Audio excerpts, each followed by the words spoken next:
pinakamakulit na girlfriend mo sa balat ng radyo. Isang magandang morning sa inyong lahat! Ako pa rin po nag-iisang girlfriend mo sa radio. My name is Lindsay. Makulit pero may puso, handang makinig sa mga kwento mo. Alam mo, feeling ko kailangan mo na siyang iwan kasi it doesn't make sense. Ang kwento sa lihim ng liham.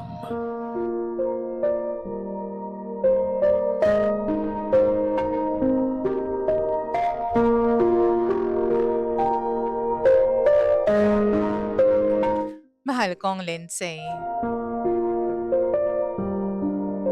Please hide my identity po.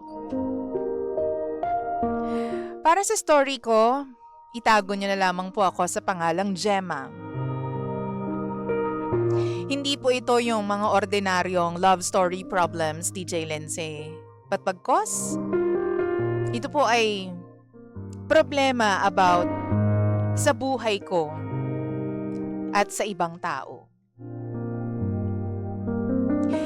DJ Lindsay, may mga tao talagang magaling mang-guilt trip, Yung tipong akala nila, kapag may nakikita silang simpleng saya mo ngayon, hindi mo pinaghirapan.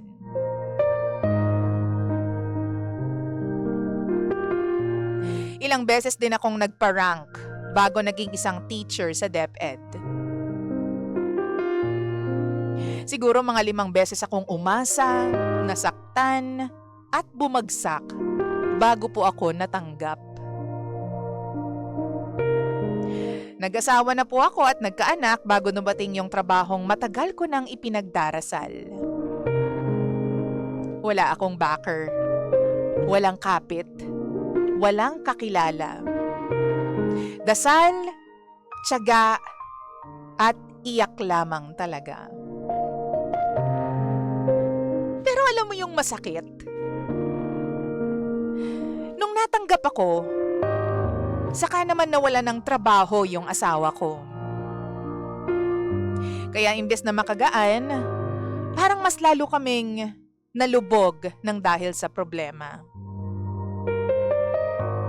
Dumating kami sa punto na halos hindi na alam kung saan kukuha ng panggastos. Pero kahit hirap na hirap kami, pinili naming huwag manghiram sa ibang tao para wala kaming marinig na masasakit na salita. Sa lending applications, doon kami kumapit. Minsan halos wala na ring natitira sa sahod dahil kakabayad. Pero pilit pa rin kaming bumabangon, DJ Lindsay, araw-araw. Unti-unti namang naging okay. Nagkaroon ulit ng trabaho yung asawa ko kahit paano. Nakapagbayad na kami ng mga pinagkakautangan. Tapos nakakahinga na rin ng maayos sa dami ng iniisip. Kaya alam mo, minsan kapag may extra ako, gusto lang naming maranasan yung simpleng saya. Kumain sa labas, mag-ride, gumala saglit para makalimot. Kahit ilang oras lang mula sa pagod ng buhay. Pero ito yung nakakalungkot na parte. Kasi habang masaya ka sa simpleng buhay at sa mga simpleng bagay, may mga tao namang parang hindi kayang maging masaya para sa'yo. Kapag nag-post ka ng pagkain o gala, palagi kang may maririnig na, "Wow, sana all." Buti ka pa nakakagala. "Wow, may bonus yarn." Sana all may panggastos. Pakain ka naman. Puro ganyan na lamang yung nakikita ko. Tapos may time pa na gumala kami ng asawa ko. Meron akong isang ka-work na non-teaching na nag-reply sa My Day ko. Ang sabi niya doon, "Sana all nakakagala. May bonus na kasi." Tapos, pabiro pang sinabi na Gusto lang pala magpalibre. Napatahimik na lamang po ako, DJ Lindsay. Ang dali talagang magsalita kapag hindi nila alam yung hirap na dinaanan mo bago mo maranasan yung mga simpleng saya na yon. Sa trabaho, ganun din. Alam mo naman sa sarili mo yung responsibilidad mo eh. Pero parang araw-araw, kailangan may magpaalala sa'yo na bago ka lang. Yung mga bagay na trabaho naman talaga nila, minsan ipapasa sa'yo. Tapos sasabihan ka ng, kami nga noon mas mahirap pa. Kami dati hindi nagrereklamo, bawal.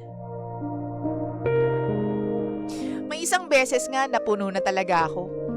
Kasi pakiramdam ko, lahat na lang ituturo sa akin. Nagsabi ako ng, pwede bang wag kang panay turo? Nasang sagot niya sa akin, dati panay ka lang opo, ngayon tumatanggi ka na. Tapos narinig ko yung isang katrabaho namin may side comment. Kala mo mabait, no? Ang sakit lang po sa pakiramdam. Alam mo yung paulit-ulit kang tinitrigger.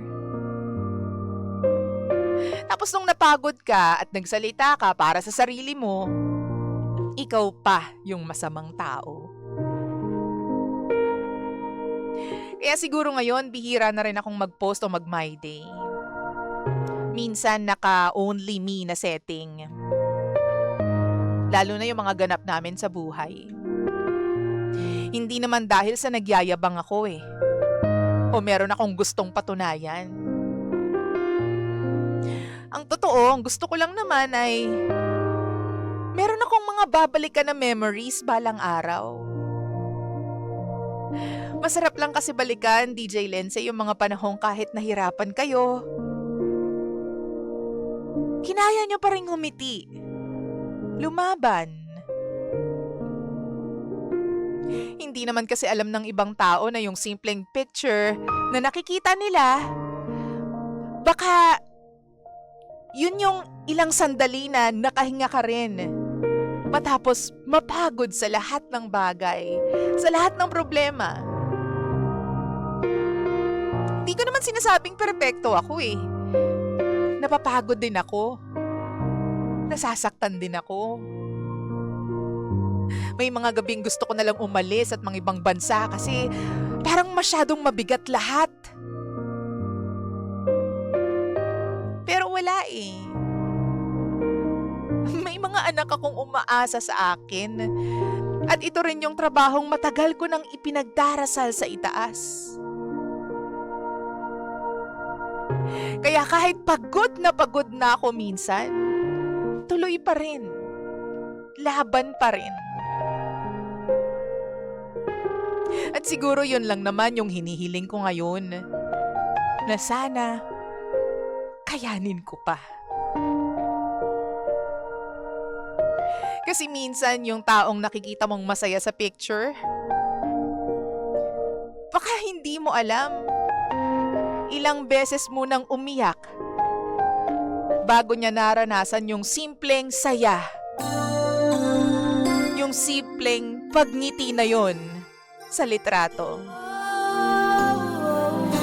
Maraming salamat po sa inyong lahat. Maraming salamat, lihim ng liham.